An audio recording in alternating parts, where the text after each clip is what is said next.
The third type of parent is the parent that I encountered the most in my own classroom, and this is the parent who is over-involved.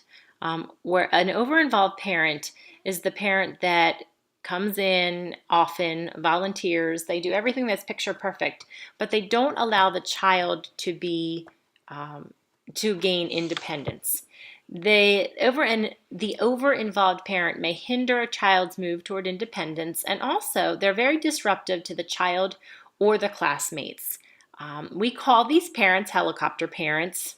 If you see in the editorial cartoon below, they're always hovering, and we see that the generation of students actually heading to college right now grew up with helicopter parents more than any other generation, and they have trouble being on their own. I know in my classroom, the parents, typically the father worked and had a job that supported the family well, and the mother stayed home and took care of the children. And when the children were in school, they volunteered. I had wonderful families, but they were very, very involved. When you have that over-involvement, you see, number one, they may be reluctant to separate and need to know what's going on in their child's life 24/7. They don't know how to be without their child. Many times they don't have careers, or they don't have, they have hobbies, but they don't have really their own independence. And so they are constantly feel the need to be with their child.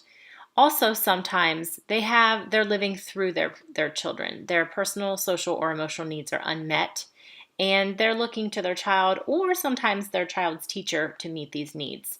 Often I was a counselor to many parents' personal problems because they needed a shoulder to cry on.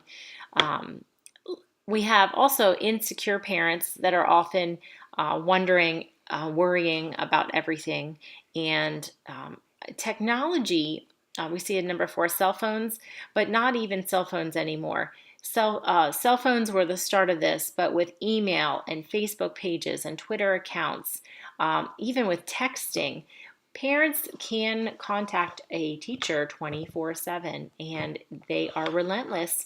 I know I do send my daughter's teachers emails sometimes, but I have had parents that they would say, my kiddo didn't feel well this morning. How are they doing? And maybe this is at 9 o'clock when they arrive at school. And you know what? That's a valid concern. They had a rough morning. How are they doing?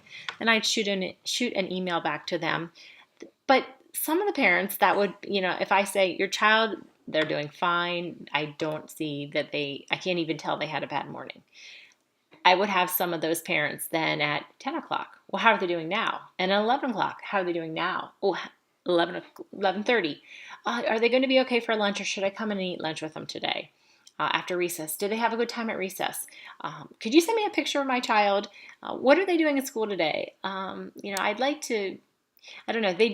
With technology, they just really involve themselves, and involvement is good, but over involvement becomes very time consuming on the teacher's part. It takes away your time with the students, and sometimes the communication is not really necessary to allow the child to come home and report about their day. You need to have them independently grow and be able to communicate with their families. So these over-involved parents, well-meaning, great to have as volunteers, but really can be a deterrent in your classroom as well.